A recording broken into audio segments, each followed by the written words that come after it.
The world's best.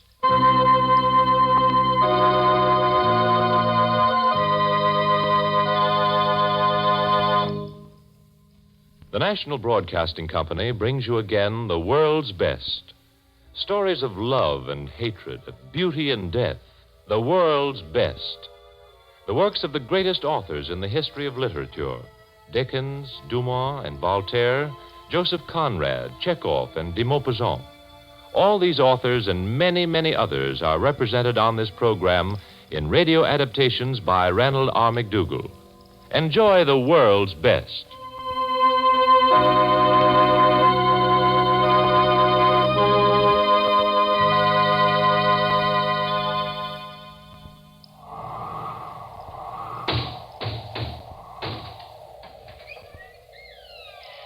This evening, we're repeating a play which was the first presented in this series in May.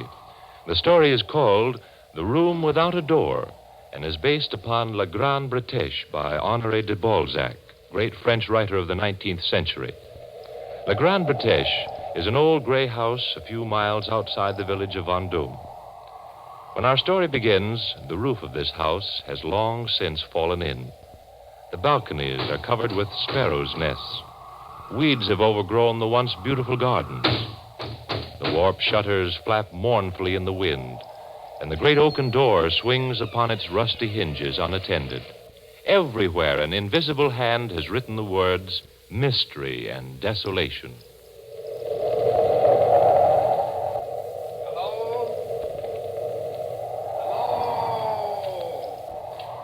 As we watch, a young man fights his way against the rising wind toward the broken house, past the crumbling gate, the weed-covered sundial, up the twisted steps to the great oaken door that reels drunkenly with each gust of wind. What does he want here, this young man? What does he want? Broken the bell. I guess I pulled a little too hard. Hello? Anyone here? That's funny. I'll swear I saw a light when I was coming up the road. Hello?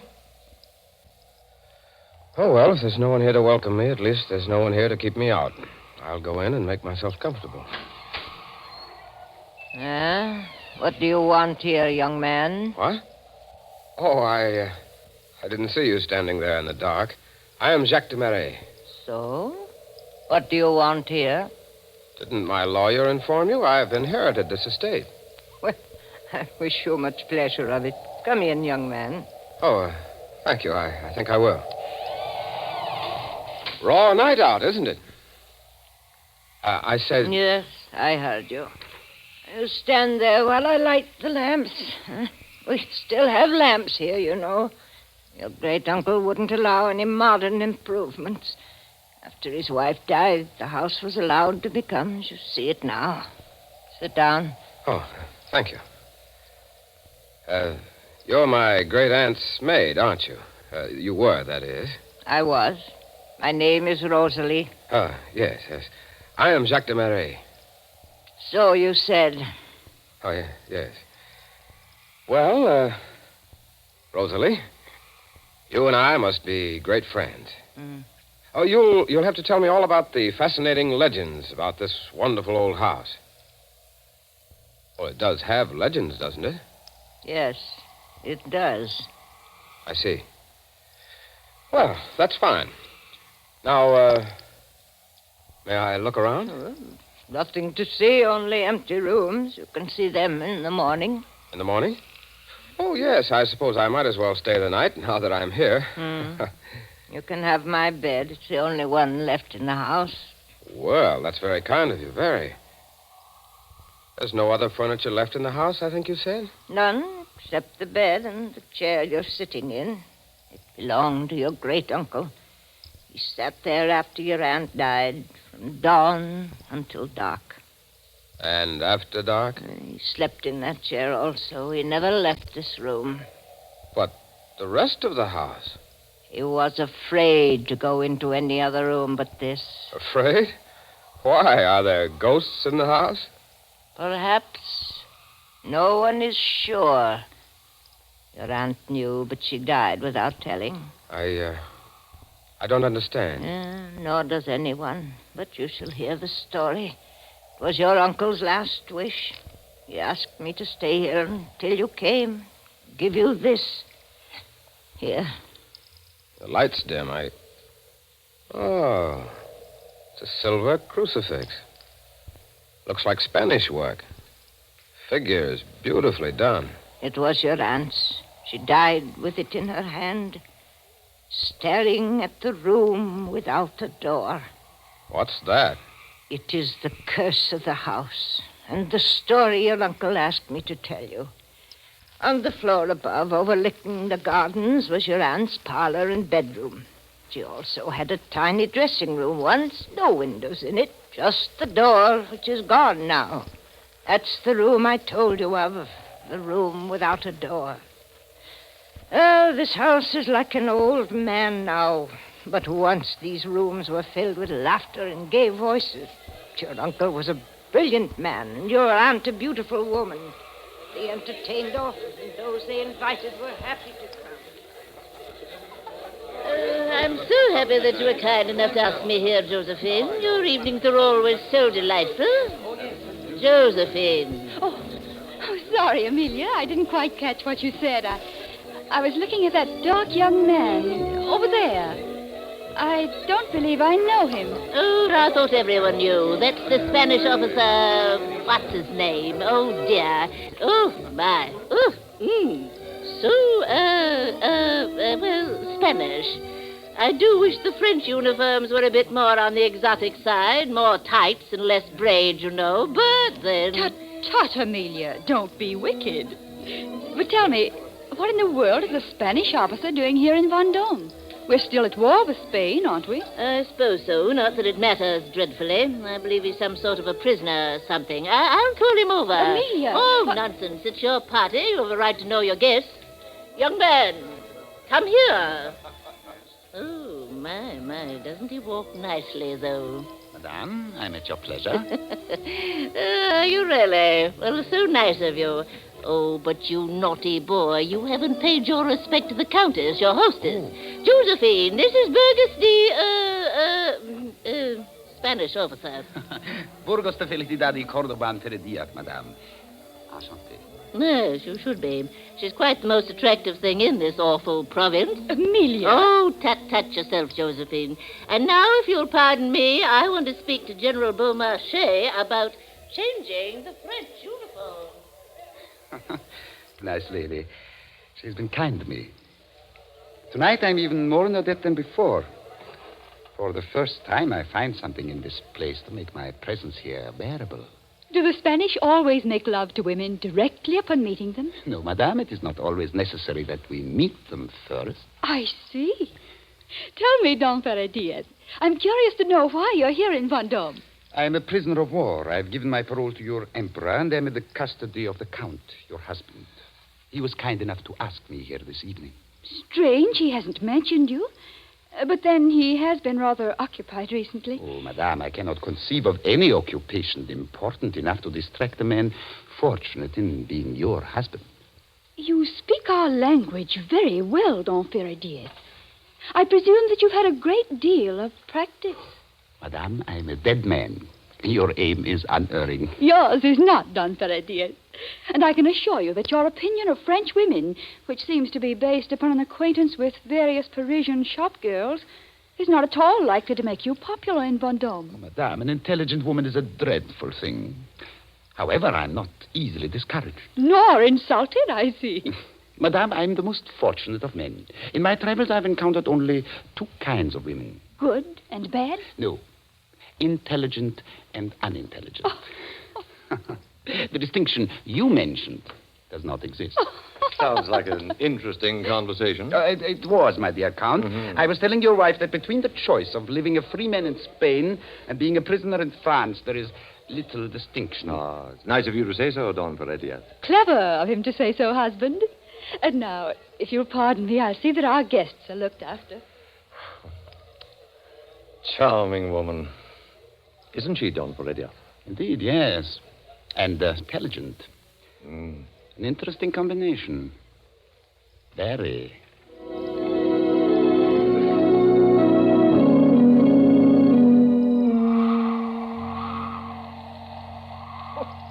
was a devil, that Spaniard.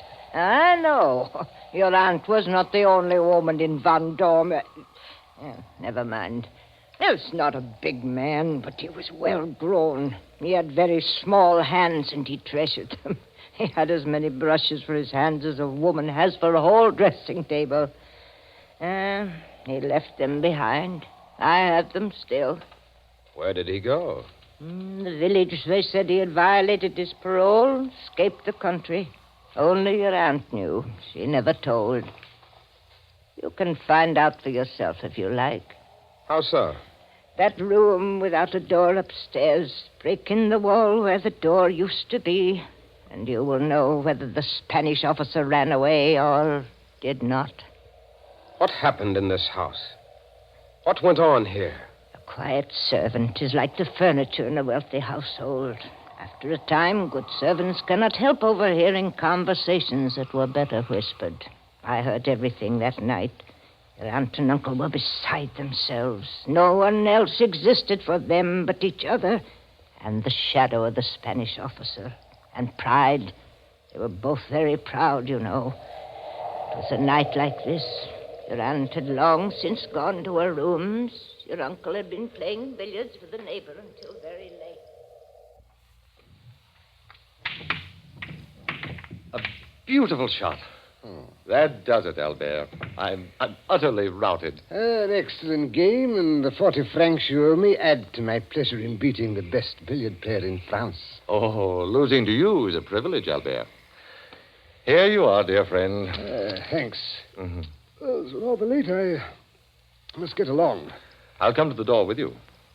Rosalie, Monsieur de Vriac's cloak. I do hope you will make my apologies to Madame the Countess for keeping you so late. It's quite all right, Albert. She's been rather indisposed lately. I'm staying in a different part of the house so as not to disturb her. Your cloak, monsieur. Thank you, Rosalie. You're a good girl. I tried to be, monsieur. And you had better try a little harder. Where is that sleeve? There we are. Yes, Rosalie, I hear vague rumors that you and the Spanish officer have been But seen. it is not true. That will do, Rosalie. Run along and cover the billiard table. What were you saying, Albert? Have Rosalie and de Ferradias been seen together? Several times, walking on the hill. It's nothing serious, though, just gossip, I expect. But they say that de Ferradias has been seen wandering about your mansion, Count. Oh, dear. I'll have the Countess speak to Rosalie about it. And thank you for telling me, Albert. I thought you should know. Well, good night, Count. Good night, my dear Albert. And thank you again. Careful of the steps. Right. Good night. Good night. Rosalie, Yes, sir? has Madame retired? I believe not yet, sir. Shall I ask her to come down? No. I'll go up. Look after the lights, Rosalie, and then come up to the Countess. I believe that she will want to speak with you. Yes, sir.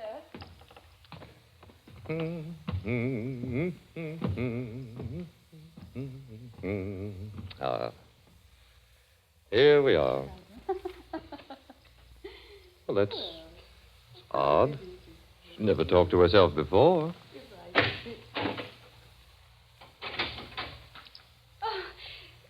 Come in, dear. Thank you, my dear. Your dressing room. Didn't I see the door closed as I came in? What? The dressing room. No, I don't think so. Perhaps the wind. Oh, yes. Yes, perhaps the wind. Has de Vriac finally gone? Finally, I had to lose a billiard game to him before he was satisfied, the old bore. Odd thing, though.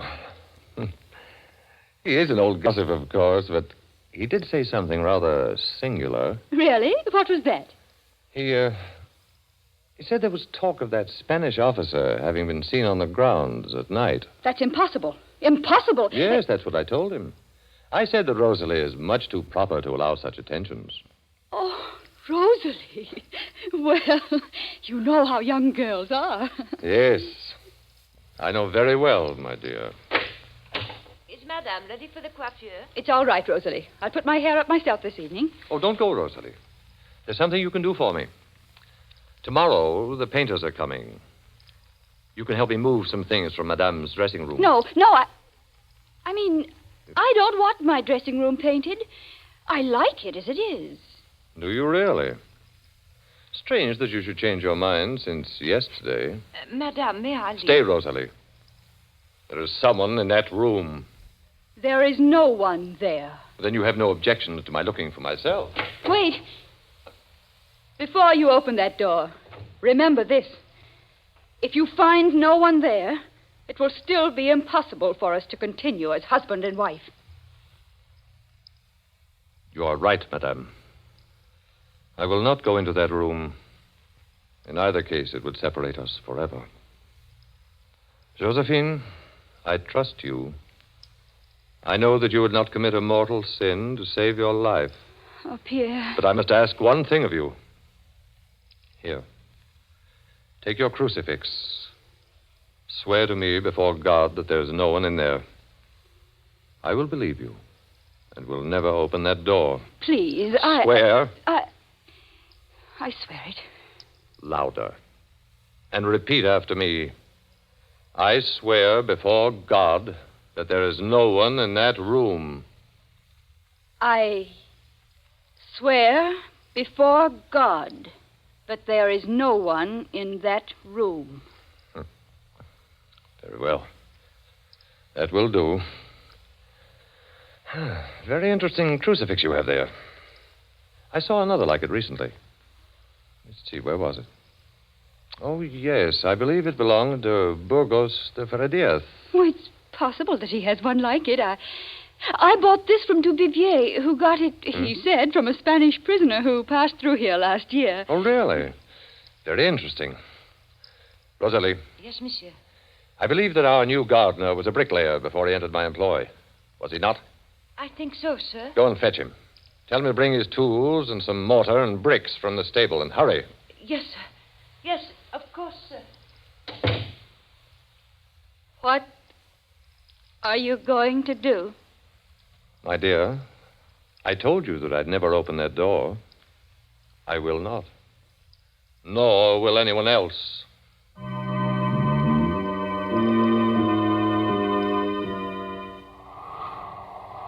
So I went after the gardener and told him to bring his tools and material. He was angry at being wakened, but when I told him what had happened, he became very quiet. I went back to your aunt's boudoir. I found her talking with your uncle. It seemed as though everything was all right, but there was an awful quiet in the air, as though we all expected a shriek of anguish at any moment. I kept looking at the door of the tiny dressing room, expecting it to open. It never did, nor has it from that night. Soon Jean came with the bricks and his mason's tools. Jean, I want you to wall up that door. The door to that room. Tomorrow you shall be given 5,000 francs, providing you leave this place and live where I tell you. And each year for the rest of your life, or until both the Countess and myself are dead, you will be given 5,000 francs. That is the price for your silence as to what you're about to do. Agreed? Oui, monsieur. Then wall up that door. Count, before you do this thing, open the door and look into that room. Why, my dear, there'd be nothing to see. You've sworn that there's no one in there. Pierre! You have sworn it, my dear.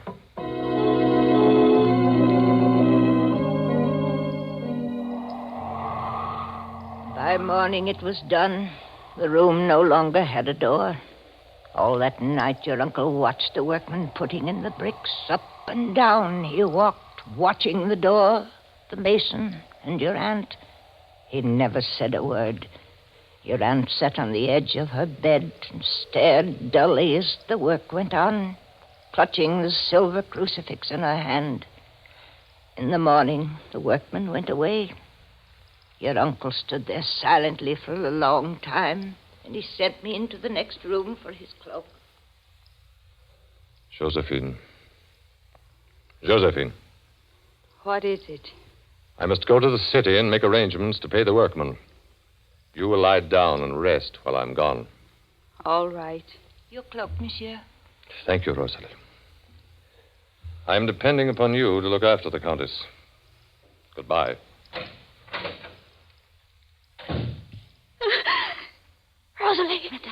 workman leave his tools here? Oui, madame, here they are. Oh, give me that trowel. Quickly. Help me take out the bricks. Oh, hurry. Oh, let me do it. I saw him put them in. We must take them out again. Help me, Rosalie. Allow me to help you, my dear wife. Pierre. I came back for that purpose. Well, Pierre. You must let me open that door. You must look into that room. I will never look into that room. You must, Pierre. You... Listen. What's that? What's that? The wind. Pierre, let me open that wall.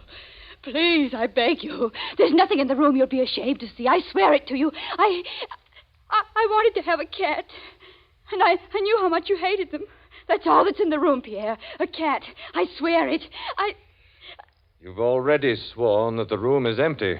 But the cat, he will die. I don't like cats.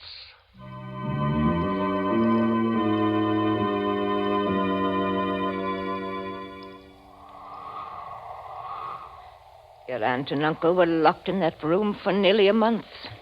In the beginning, there were many sounds in the walled-up room. But when your aunt attempted to plead with your uncle, he would not permit her to speak. He'd merely say, "You have sworn on the cross that there is no one in there." That's horrible. Your aunt lost her mind, I think. She used to stare at where the door had been all day long. And even at night, by moonlight, I could sometimes see the glint of her eyes staring at the door. And she wouldn't allow your uncle near her. She'd look at him slyly and then begin to laugh.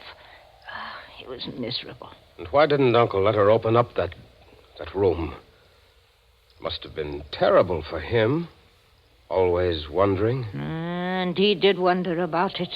Although nothing was ever said about the room for many years after that night. But just before your aunt died, your uncle could stand it no longer. It was awful to see him there by her bed, looking down at her so desperately, and her looking up and laughing. Josephine, please, I beg of you. What do you beg of me, Pierre? What is it you want, my darling? Josephine, you must tell me. Tell you what, my dear? My sweet. You want me to put it into words. Is that it? Yes. Put it into words again. Ask me, Pierre. Ask me. I want to hear you. Was there anyone in that room? Ask me again, Pierre, and louder. Was there anyone in that room?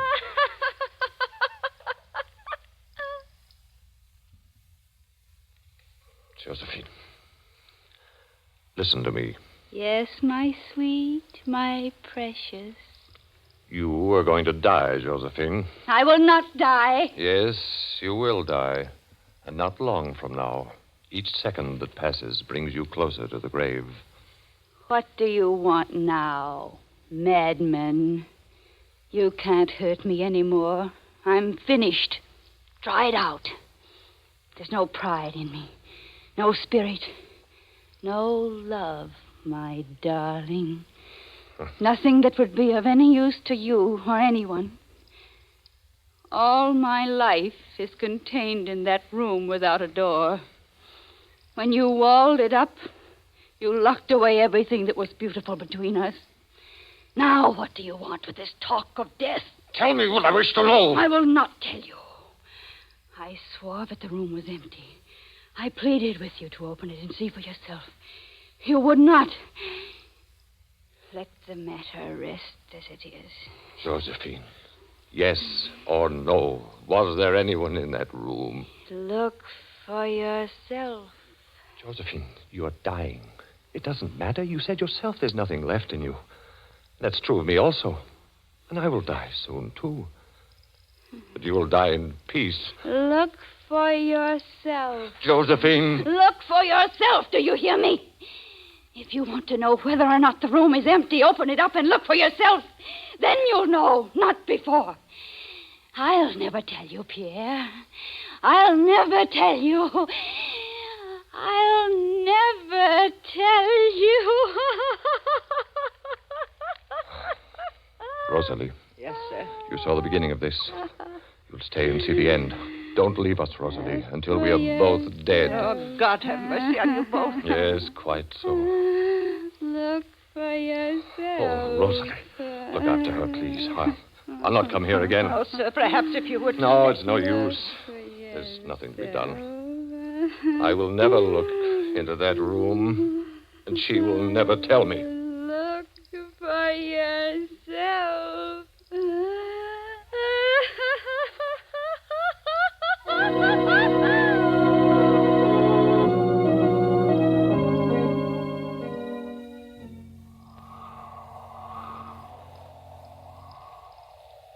Her uncle never said another word to her, and a few months later she was dead, still without telling. Poor miserable creature. Where is that room without a door? Show it to me. What are you going to do there? I'm going to open it. I'm certain that the room is empty. I'm going to open it up and make sure. No, you won't open it. Won't I? Just show me the way. Wait till I get the lamp. This way. But you won't open that door. What makes you so certain? After your aunt was dead, your uncle used to sit downstairs and brood for hours. Then suddenly he'd snatch up a hammer and run upstairs to the room. But he never opened the door. He couldn't. He was afraid. And you'll be afraid, too. We'll see about that. Where is it? In here? There, that wall over there. You can see where the workmen joined it to the panels. It shouldn't be difficult work. The mortar's all crumbled away. Just kick it a few times and the bricks will tumble out. Go ahead. Open the room without a door that curses this house.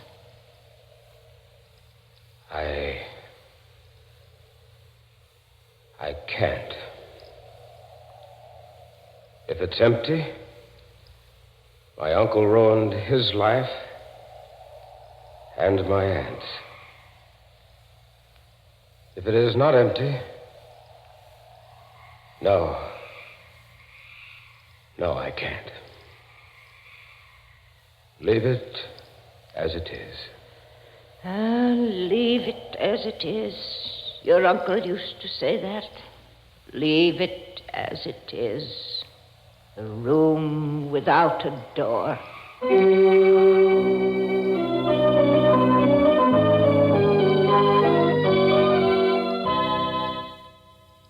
The World's Best, created by the great storytellers of all time. You have just heard a repeat broadcast of The Room Without a Door, a masterpiece of Honoré de Balzac, based upon his short story, La Grande Bretèche. We invite you to listen again next week at this same time when The World's Best, adapted for radio by Ranald R. McDougall, will present No Hell for Sergeant Flaherty. Appearing in The World's Best story for this evening were Helen Clare as the Countess Desmarais, George Baxter as the Count Desmarais, Irene Hubbard as Rosalie, Myron McCormick as Jacques Desmarais, and Peter Capel as Bergos de Faradieth. The supporting players were Ethel Owen and Alfred Shirley. This is the Blue Network of the National Broadcasting Company, RCA Building, Radio City, New York.